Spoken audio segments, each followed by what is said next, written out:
Jadi sahabat ini tanya, ya Rasulullah, amal apa yang paling dicintai oleh Allah? Maka kata Nabi Muhammad, as-salatu li waqtiha, salat tepat pada waktunya, nyembah Allah seperti perintahnya dalam Al-Quran, wa'budullah wa la tusyriku bihi syai'a, sembahlah Allah, jangan kalian sekutukan Allah Subhanahu wa taala. Tsumma ai, kemudian apa yang dicintai sama Allah setelah salat?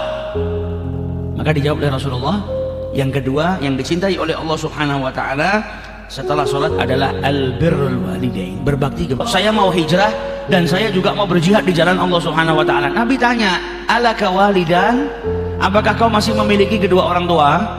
Apakah engkau masih memiliki salah seorang daripada orang tua? Maka dijawab oleh sahabat tersebut, masih ya Rasulullah, bahkan dua-duanya masih hidup.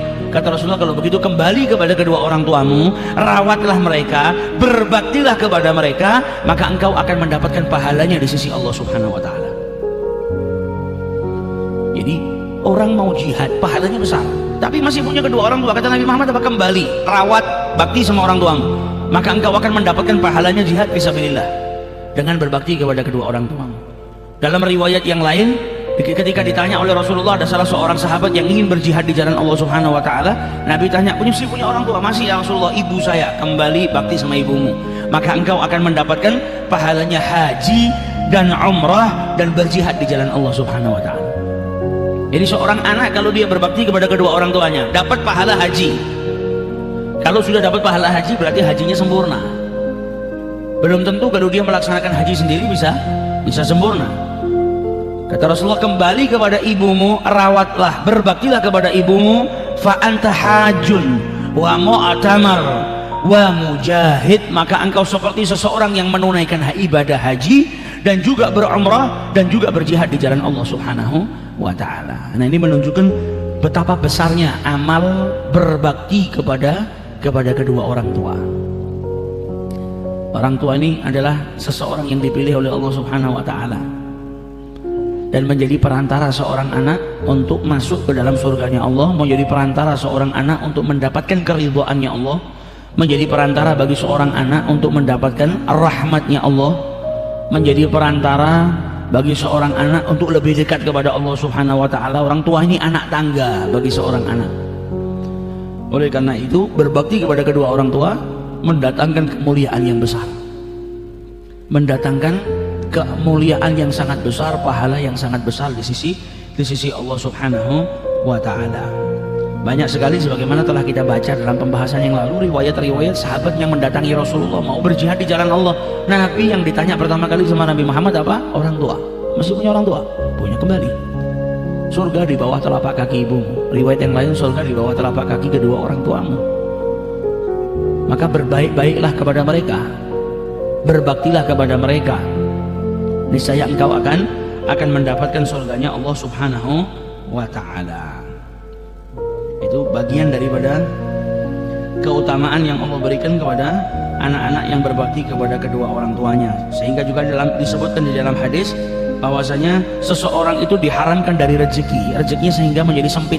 Ada orang kerja nggak kaya-kaya, rezekinya sempit luar biasa, tak lain rezeki itu dipersempit oleh Allah Subhanahu wa ta'ala karena perbuatan maksiatnya.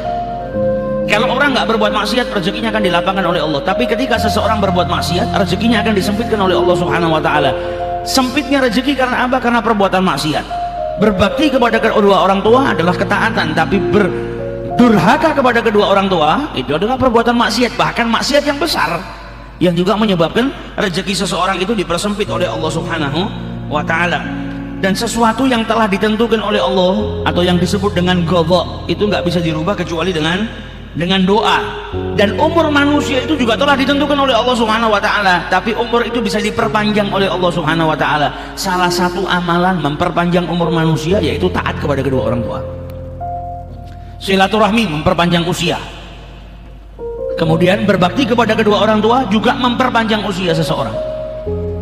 Lihat berapa banyak kita saksikan umatnya Nabi Muhammad ini usianya bukan seperti umat-umat dulu. Umat-umat dulu ini ada yang usianya di atas 200 tahun, ada yang 300 tahun, panjang-panjang.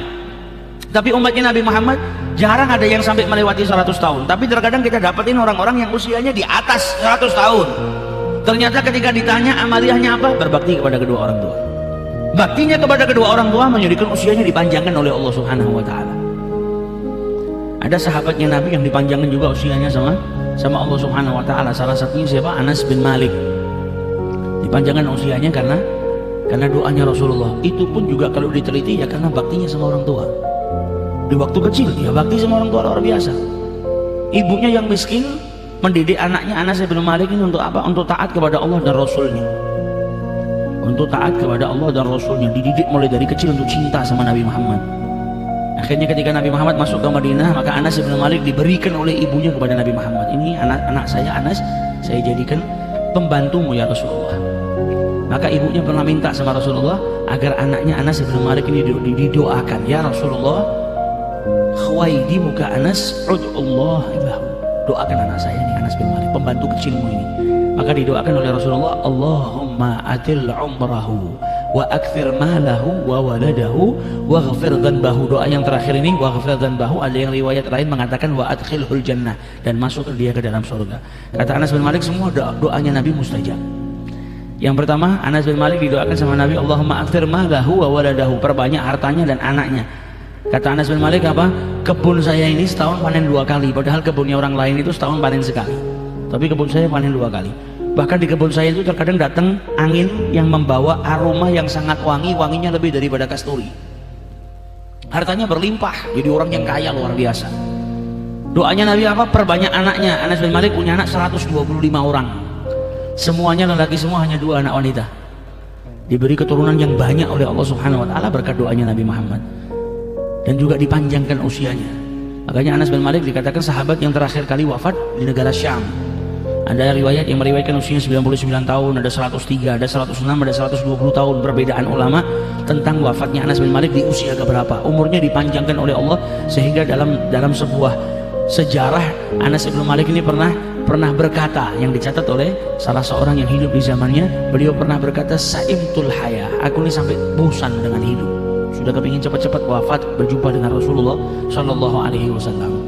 Sehingga beliau katakan, aku sudah merasa bosan dengan kehidupan, sehingga aku berharap doanya Nabi yang keempat ini cepat-cepat diijabahi sama Allah. Wa adkhilhul jannah, dan masukkan Anas ke dalam surganya Allah Subhanahu wa taala. Birrul walidain. Amaliyahnya seseorang yang menjadikan orang tersebut umurnya dipanjangkan oleh Allah Subhanahu wa taala yaitu dengan berbakti kepada kedua orang tuanya.